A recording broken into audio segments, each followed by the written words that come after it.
Hello friends, मैं हूं आपका दोस्त दीपक गुलियानी। आज हम इंटरनेशनल मार्केटिंग सब्जेक्ट का एक बहुत ही important topic country evaluation and selection पढ़ने जा रहे हैं। उम्मीद करता हूं दोस्तों आपने हमारा previous video lecture foreign market entry strategy जरूर देखा होगा। अगर आपने नहीं देखा है तो उसका लिंक आपको डिस्क्रिप्शन बॉक्स में मिल जाएगा। ऊपर जो आई आइकन आ रहा है उसमें भी आपको इसका लिंक मिल जाएगा। दोस्तों, अगर आपने अभी तक इस चैनल को सब्सक्राइब नहीं किया है तो जरूर करिए, ताकि आपको हमारे आने वाली हर वीडियो को नोटिफिकेशन सबसे पहले मिल सके। Let's start. जैसा कि हमारा टॉपिक है कंट्री इवैल्यूएशन एंड सिलेक्शन। देखिए, फॉरेन मार्केट में जब भी कोई कंपनी एंट्री करने लगती है तो जैसे हमने प्रीवियस वीडियो लेक्चर में पढ़ा कि बहुत सारी स्ट्रेटजी यूज़ करनी पड़ती हैं। लेकिन अब क्वेश्चन मार्क ये आता है कि डिफरेंट मार्केट्स हैं, डिफरेंट नेशंस हैं, इसमें किस नेशन में एंट्री की जाए, किस तरीके से उन नेशंस को इवेल्यूएट किया जाए, किस तरीके से उनको सेलेक्ट किया जाए। ये सारा टॉपिक जो है आज हम डिस्कस करेंगे वन बाय वन। तो सबसे पहले तो हम यही डिस्कस करते हैं कि कंट्री इवैल्यूएशन और सिलेक्शन वास्तव में है क्या। देखिए, जो पूरा वर्ल्ड है वो बहुत बड़ा है, तो ग्लोबल मार्केट के लिए इतना आसान नहीं है किसी भी कंपनी के लिए कि वो इस पूरे वर्ल्ड को एक साथ एक्सेस कर पाए। तो ग्लोबल बिजनेस यूनिट को ये डिसीजन लेना पड़ता है। किस चीज़ का डिसीजन लेना पड़ता है कि एक इंटरनेशनल मार्केटर को ये डिसीजन लेना पड़ता है कि वो किस कंट्री के अंदर अपने प्रोडक्ट को सेल करेगा, किस कंट्री के अंदर जो है वो अपने प्रोडक्शन बेस को बनाएगा, यानी कि जहाँ पर वो प्रोडक्शन एक्टिविटी करेगा, और जिससे कि वो वर्ल्ड के जो डिफरेंट नेशंस हैं वहाँ पर अपने गुड्स को आसानी से सप्लाई करेगा। अब इसका रीज़न क्या है, क्यों एक जो इंटरनेशनल मार्केटर है या एक ग्लोबल कंपनी है या एक एमएनसी है वो वर्ल्ड के सारे नेशन में एंट्री नहीं कर सकती? उसके कई रीज़न हैं। देखिए, रीज़न नंबर एक तो यही है कि किसी भी बिजनेस के पास जो रिसोर्सेज होते हैं वो लिमिटेड होते हैं। इसके अलावा डिफरेंट नेशंस में ट्रेड बैरियर्स होते हैं। फॉरेन डायरेक्ट इन्वेस्टमेंट से रिलेटेड कई जगह रिस्ट्रिक्शंस होते हैं, कई जगह पॉलिटिकल रिस्क होता है, कई law and order situation suitable नहीं होती। तो इसलिए किसी भी एक इंटरनेशनल मार्केटर के लिए, एक एमएनसीज के लिए, ग्लोबल बिजनेस यूनिट के लिए ये पॉसिबल नहीं है कि वो वर्ल्ड के सभी नेशन में एक साथ अपना बिजनेस कर सके। फिर एक दिक्कत ये भी है कि अगर मान लीजिए कोई नेशन है जहाँ पर टैरिफ और नॉन टैरिफ बैरियर्स बहुत ज़्यादा है, बहुत ज़्यादा स्ट्रिक्टली अप्लाई किए गए हैं, और तरीके के जो है रिस्ट्रिक्शंस लगाए गए हैं, just like foreign direct investment के फ्लो पर जो है बहुत सारे रिस्ट्रिक्शंस लगाए गए हैं, या फिर वहाँ की जो मार्केट है वो काफ़ी रिस्की है, उस नेशन की जो मार्केट है वो काफ़ी रिस्की है कई रीजन से, पॉलिटिकल रीजंस की वजह से हो सकती है, किसी अदर रीजन की वजह से हो सकती है। तो ऐसे में जो ग्लोबल बिजनेस यूनिट है, जो एक इंटरनेशनल मार्केटर है, वो ऐसी कंट्री को अवॉइड करेगा, क्योंकि उसके लिए ऐसी कंट्री में एंट्री करना काफ़ी डिफिकल्ट है, या यूँ कहें कि एक तरीके से लगभग इम्पॉसिबल जैसा है।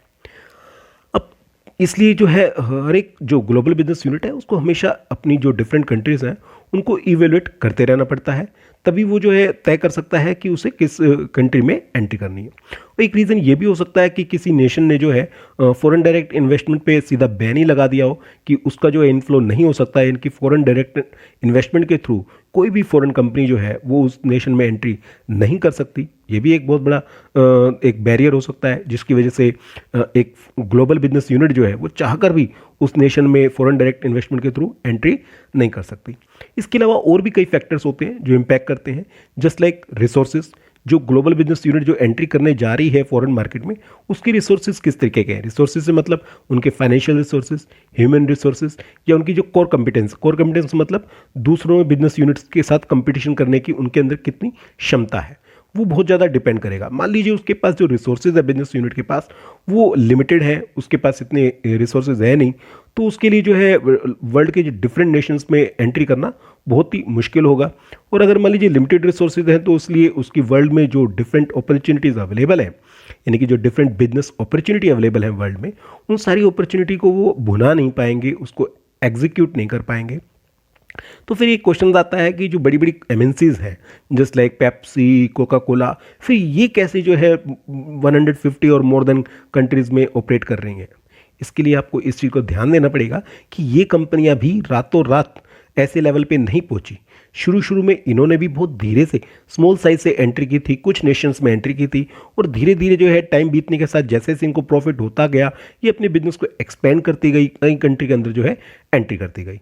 तो इसलिए ज़रूरी है कि एक जो बिजनेसमैन है, इंटरनेशनल मार्केटर है, वो वर्ल्ड की जो डिफरेंट फॉरेन मार्केट्स हैं उनको इवेल्यूएट करे और उसके बेस पे जो है एक रैंक लिस्ट तैयार करे। रैंक लिस्ट के अंदर यानी कि टॉप रैंक कंट्री कौन सी है जिसमें आसानी से एंट्री की जा सकती है, फिर सेकंड रैंक, फिर थर्ड रैंक, यानी कि उसके जो डिफरेंट पैरामीटर्स हैं उनके बेस पर जो है उनकी एक रैंक तैयार की जाए और पहले जो है उन्हीं कंट्री के अंदर एंट्री की जाए जिनकी रैंक अच्छी है, यहाँ पर यानी कि जिसमें एंट्री करना कंपेरेटिवली इजी है और एज वेल एज प्रॉफिटेबल है उस बिजनेस एंटरप्राइजेस के लिए।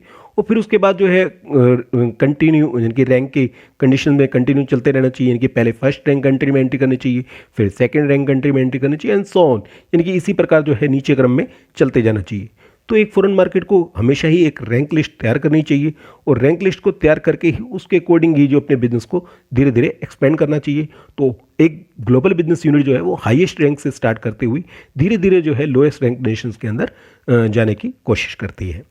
अब हम पढ़ेंगे नेक्स्ट स्टेप के अंदर कि क्या प्रोसीजर है, क्या स्टेप्स हैं कंट्री इवैल्यूएशन को सिलेक्ट करने के। देखिए ये एक प्रोसीजर है और प्रोसीजर क्या होता है, प्रोसीजर में जो डिफरेंट स्टेप्स होते हैं वो बिल्कुल सीक्वेंस में चलते हैं। आप किसी स्टेप को आगे पीछे नहीं लिख सकते, इसलिए इस पॉइंट को नोट कर लीजिए सारे स्टूडेंट्स कि जितने भी ये जो स्टेप्स आएंगे ये स्टेप्स इसी सीक्वेंस में लिखे जाएंगे, इनको आगे पीछे नहीं लिखा जाता। तो एक एक करके हम इन स्टेप को डिस्कस करते हैं। सबसे पहला स्टेप्स आता है कि स्टेप्स कौन कौन से आते हैं। सबसे पहला जो स्टेप्स आता है वो आता है डिफाइनिंग इंटरनेशनल बिजनेस ऑब्जेक्टिव्स, कि सबसे पहले तो जो है जो इंटरनेशनल बिजनेस यूनिट है उसको अपने ऑब्जेक्टिव डिफाइन करने पड़ते हैं, क्योंकि हर एक बिजनेस यूनिट के जो इंटरनेशनल ऑब्जेक्टिव्स हैं वो बिल्कुल डिफरेंट हो सकते हैं।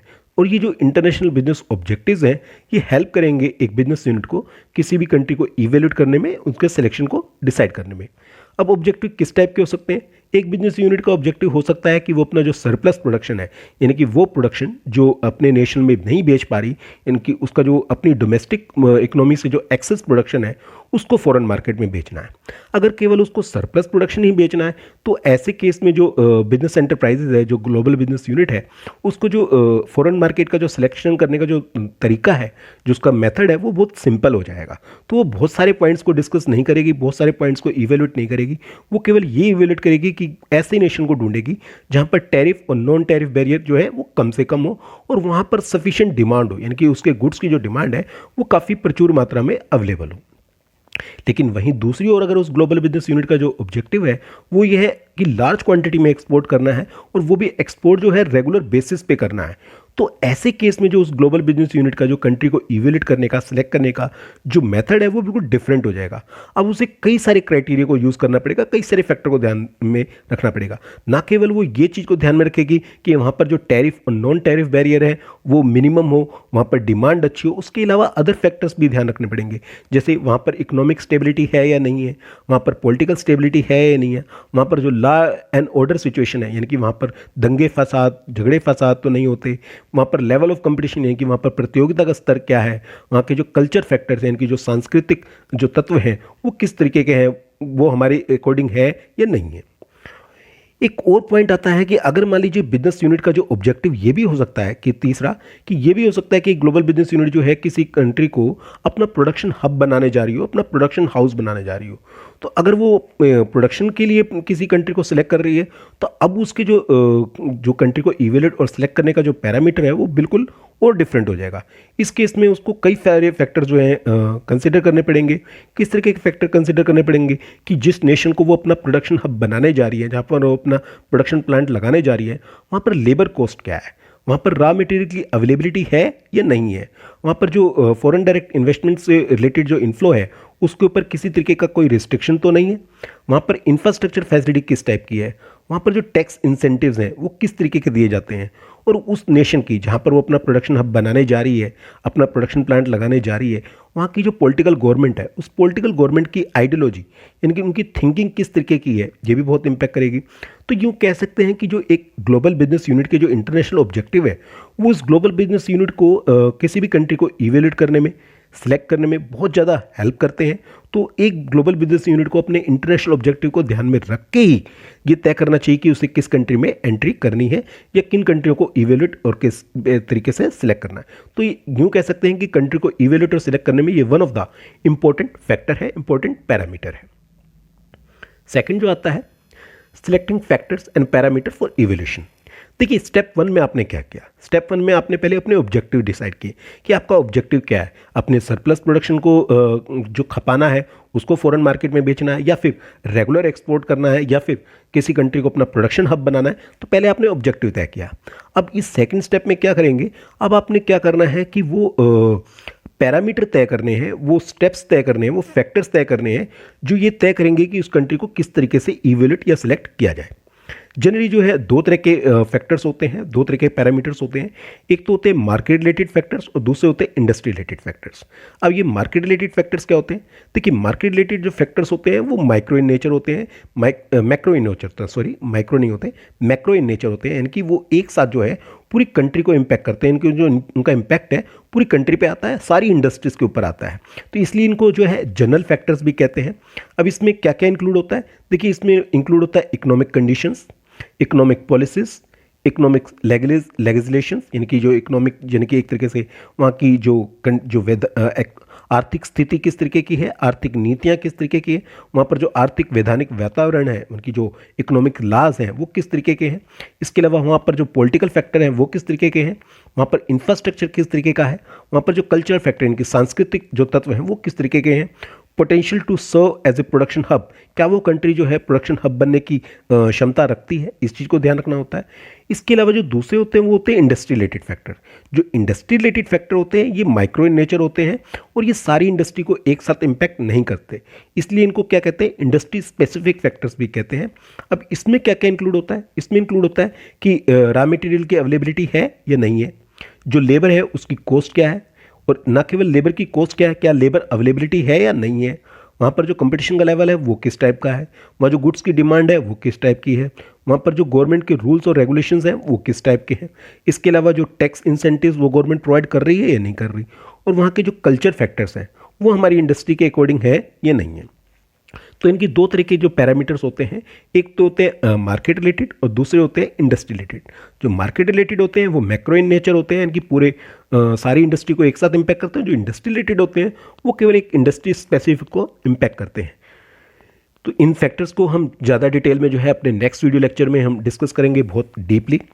तो सेकंड स्टेप को कंप्लीट करने के बाद जो है अब इंटरनेशनल मार्केटर को, एक ग्लोबल बिजनेस यूनिट को तीसरे स्टेप पे आना होता है। अब क्या अगला सोचना होता है, अब करना होता है प्रीलिमिनरी स्क्रीनिंग, यानी कि उसको एक तरीके से छटनी करनी होती है प्राथमिक तौर पर।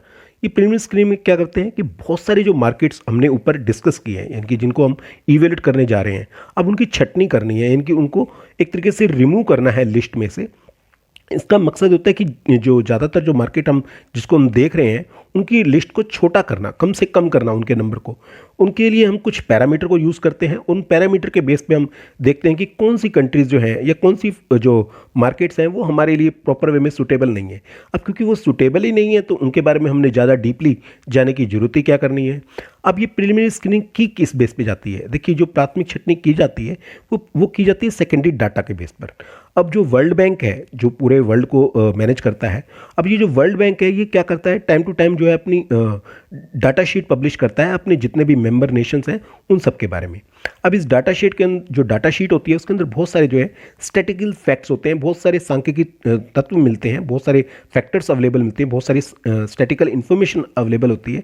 किस तरीके की होती है कि जो वर्ल्ड बैंक है वो बताता है अपने मेंबर नेशन के बारे में कि मेरे जो डिफरेंट मेंबर नेशन है उनकी पॉपुलेशन का साइज़ यानी जनसंख्या का आकार क्या है, वो उनकी जो जीडीपी रेट है वो किस तरीके की है, वहाँ पर जो पर कैपिटा इनकम है इनकी प्रति व्यक्ति आय वो क्या है, वहाँ पर जो ग्रोथ रेट है इनकी तरक्की किस हिसाब से हो रही है वो बताता है। तो ये जो फैक्टर्स हैं वो हेल्प करते हैं एक इंटरनेशनल मार्केटर को, एक ग्लोबल बिजनेस यूनिट को प्रीलिमिनरी स्क्रीनिंग करने में कि उन मार्केट को हटाने में जो उसके लिए बिल्कुल भी सूटेबल नहीं है। अब इसको हम एक एग्जांपल से समझ सकते हैं। अब मान लीजिए एक ऐसी कंट्री है जहाँ पर कैपिटा इनकम बहुत कम है, इनकी प्रति व्यक्ति आय बहुत कम है और वहाँ के लोगों का जो लिविंग स्टैंडर्ड है वो काफ़ी लो है, यानी कि बहुत ही पुअर किस्म के वहाँ के लोग हैं। अब ऐसी कोई एमएनसी कंपनी, मल्टीनेशनल कंपनी जो अपने लग्जरियस प्रोडक्ट्स बना रही है, यानी कि कोई मान लीजिए बहुत लग्जरियस कार, प्रीमियम कार जो है वो मैन्युफैक्चर कर रही है, तो उसके लिए कहाँ सूटेबल होगा, क्योंकि ना तो उसकी वो कार बिक पाएगी। इसी तरीके से एक और फैक्टर भी हो सकता है, मान लीजिए एक ऐसी कंट्री है जहाँ पॉपुलेशन का जो साइज़ है वो काफ़ी स्मॉल है, यानी कि बहुत कम जनसंख्या है वहाँ के लोगों की, तो वहाँ का जनसंख्या का जो आकार है वो बहुत कम है। तो ऐसे केस में तो वहाँ पर जो कंज्यूमर गुड्स की जो डिमांड है वो भी नेचुरली कम होगी। तो एक ऐसी मल्टीनेशनल कंपनी जो कंज्यूमर गुड्स में डील कर रही है, उसके लिए जो ऐसी कंट्री बिल्कुल भी सूटेबल नहीं होगी जिसकी पॉपुलेशन का जो साइज़ है वो काफ़ी छोटा है। तो इनकी ये कई चीज़ें जो होती हैं बहुत इंपॉर्टेंट होती हैं। तो इन चीज़ों को ध्यान में रख के ही जो है एक ग्लोबल बिजनेस यूनिट जो है अपनी किसी कंट्री को इवेल्यूएट या सिलेक्ट करती है। तो इन 3 स्टेप के बाद चौथे स्टेप पे जाते हैं। चौथा स्टेप आता है detail evolution of selected markets. अब स्टेप 1 में हमने क्या किया? स्टेप 1 में हमने इंटरनेशनल ऑब्जेक्टिव डिसाइड किए। स्टेप 2 में क्या किया? हमने वो फैक्टर और पैरामीटर डिसाइड किए जिसके बेस पर जो है कंट्री को इवेल्यूएट किया जाएगा। तीसरे स्टेप में हमने प्रीलिमिनरी स्क्रीनिंग की, यानी कि जो कंट्रियां हमारे मार्केट के बिल्कुल भी सूटेबल नहीं है, जिन्हें हमें पता है कि इनका जो ये कंट्री की जो नेचर है, यानी कि जो फैक्टर्स हैं वो बिल्कुल भी हमारी इंडस्ट्री से, हमारी कंपनी से मैच नहीं करती, उनको हमने बिल्कुल ही हटा दिया। लेकिन अब जो शॉर्ट लिस्टेड कंट्री हो गई, यानी कि प्रीलिमिनरी स्क्रीनिंग के करने के बाद जो लिमिटेड कंट्री रह गई, अब उनके बारे में जो है डिटेल इवोल्यूशन किया जाएगा, यानी कि उनकी काफ़ी खोजबीन की जाएगी डिटेल में, गहराई में जाकर। अब ये डिटेल खोजबीन करने के लिए क्या करेंगे? एक इवोल्यूशन मैट्रिक्स बनाएंगे। अब इवोल्यूशन मैट्रिक्स में क्या किया जाता है? इसमें जो है जो भी हमने जो पैरामीटर तय किए थे, जो हमारे डिफरेंट पैरामीटर थे, market related factors and industry related factor, उनके बेस पे हम बहुत सारी इंफॉर्मेशन कलेक्ट करेंगे और उस इंफॉर्मेशन के बेस पर हम उनको एक रा स्कोर डिसाइड करेंगे, मतलब उनको एक प्रॉपर नंबर देंगे, नंबर प्रोवाइड करेंगे। अब किस तरीके के नंबर प्रोवाइड करेंगे इसको अगेन हम एक एग्जांपल से समझते हैं। अब मान लीजिए जो है डिफरेंट फैक्टर्स हैं, जैसे इंडस्ट्री रिलेटेड फैक्टर्स हैं कि वहाँ पर रॉ मटेरियल अवेलेबल है या नहीं है, वहाँ पर कॉस्ट ऑफ लेबर है वो कितनी है, वहाँ पर जो कंपटीशन का लेवल है वो कितना है। अब ये डिफरेंट नेशन में ये फैक्टर जो है वो डिफरेंट होंगे। अब हमने तय कर लिया कि हम जो स्कोर देंगे वो 5 में से देंगे। तो हो सकता है कि कंट्री ए, कंट्री बी और कंट्री सी को हम सेलेक्ट करने जा रहे हैं, तो जो रॉ मटेरियल की अवेलेबिलिटी है वो कंट्री ए में ज़्यादा है, तो हमने वहाँ पर 5 में से 4 नंबर दिए। तो कंट्री बी में कंपेरेटिवली कम है, वहाँ हमने 3 नंबर दिए, और कंट्री सी में तो और भी कम है, तो वहाँ हमने उसको 2 नंबर दिए। लेकिन दूसरा जो आता है, मान लीजिए कॉस्ट ऑफ लेबर है, कॉस्ट ऑफ लेबर जो है कंट्री ए में ज़्यादा है, तो ऐसे केस में हम उसमें नंबर क्या देंगे? 5 में से केवल 2 ही दे रहे हैं। कंट्री बी में कंपेरेटिवली जो कॉस्ट ऑफ लेबर है वो कम है, तो हम 3 नंबर दे रहे हैं। कंट्री सी में जो है वो बहुत ही कम है, तो वहाँ पर हम नंबर 4 दे रहे हैं। तो हो सकता है कि एक फैक्टर में एक कंट्री को ज़्यादा नंबर मिले हो और दूसरे फैक्टर में कम नंबर मिले हो। तो इस तरीके से क्या है, जो हम डिफरेंट फैक्टर के बेस पर जो है हम उन कंट्री को जो है मार्क्स या स्कोर असाइन करते जाते हैं। उसके बाद क्या करते हैं? उसके बाद इन फैक्टर्स को हम वेट प्रोवाइड करते हैं, बार देते हैं। अब वेट क्या है? वेट है उस फैक्टर की इंपॉर्टेंस। अब ये भी एक कंपनी को डिसाइड करना पड़ेगा कि उसके लिए रॉ मटेरियल ज़्यादा इंपॉर्टेंट है, या फिर जो कॉस्ट, लेबर की जो कॉस्ट है वो ज़्यादा इंपॉर्टेंट है, या जो लेबर की अवेलेबिलिटी है वो ज़्यादा इंपॉर्टेंट है, या वहाँ पर जो कंपटीशन का लेवल है वो इंपॉर्टेंट है, या डिमांड साइज वो इंपॉर्टेंट है। तो जिसकी इंपॉर्टेंस ज़्यादा है उसको ज़्यादा वेट प्रोवाइड किया जाएगा, और जिसकी इंपॉर्टेंस कम है उसको कम वेट प्रोवाइड किया जाएगा।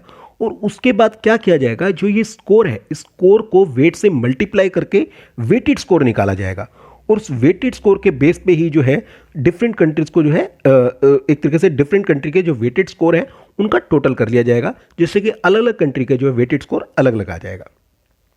उसके बाद जो लास्ट स्टेप आता है दैट इज फाइनल सिलेक्शन। अब हमें एक पर्टिकुलर कंट्री या कुछ कंट्री हमें चूज़ करनी है जो हमारे क्राइटेरिया के बेस पे बिल्कुल फिट बैठती हैं, जिसमें हमने एंट्री करनी है।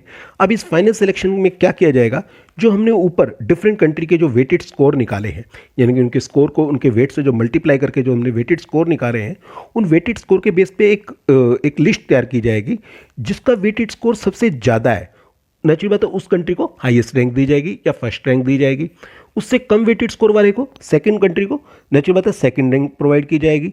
इसी तरीके से सोन, यानी कि जैसे से जो वेटेड स्कोर है वो कम होता जाएगा, कंट्री की जो रैंक है वो धीरे धीरे कम होती जाएगी।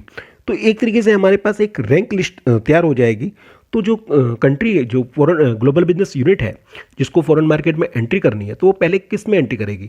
नेचुरली बात है जो टॉप रेटेड, जो टॉप रैंक कंट्रीज़ हैं, सबसे पहले वो उसमें एंट्री करेगी। अगर उसके बाद रिसोर्सेज अवेलेबल होते हैं या फ्यूचर में वो अपने बिजनेस को एक्सपेंड करना चाहती है, तो जैसे जैसे वो है वो कम रैंक वाली कंट्री में धीरे धीरे एंट्री करना शुरू कर देगी। यानी कि अब उसको डिसाइड करना है कि उसके पास कितने रिसोर्सेज अवेलेबल हैं। अगर उसके पास रिसोर्सेज अवेलेबल है 5 कंट्री में एंट्री करने की, जो टॉप 5 कंट्री रैंक है उसमें वो एंट्री करेगी। उसके बाद मान लीजिए उसके पास फ्यूचर में रिसोर्सेज बढ़ते हैं और उसको और किसी कंट्री में एंट्री करनी है, तो इस रैंक के बेस पे वो धीरे धीरे एंट्री करती जाएगी। तो ये एक तरीका होता है डिफरेंट कंट्री को इवेल्यूएट करने का, उनको सिलेक्ट करने का। उम्मीद करता हूँ आपको ये पॉइंट्स बिल्कुल क्लियर हो गए होंगे। दोस्तों, अगर आपने इस चैनल को सब्सक्राइब नहीं किया तो जरूर करिए। अगर आपको ये वीडियो पसंद आई है तो इसको जरूर लाइक करिए। आप इस वीडियो को अपने दोस्तों के साथ शेयर कर सकते हैं, ना केवल अपने कॉलेज के दोस्तों के साथ शेयर कर सकते हैं, बाकी अदर कॉलेज के दोस्तों के साथ भी शेयर कर सकते हैं। जो भी टॉपिक आज हमने डिस्कस किया उससे रिलेटेड कोई भी आपकी क्वेरी या कोई भी सजेशन आप हमें कमेंट बॉक्स में लिख सकते हैं। आप अपनी क्वेरी या सजेशन हमें व्हाट्सअप भी कर सकते हैं हमारे व्हाट्सअप नंबर 8683838931 पर। आप अपनी क्वेरी या सजेशन हमें ईमेल भी कर सकते हैं हमारी ईमेल आईडी gulyaniClasses@gmail.com पर। तो मिलते हैं दोस्तों एक नई वीडियो लेक्चर के साथ बहुत जल्दी। Thank you.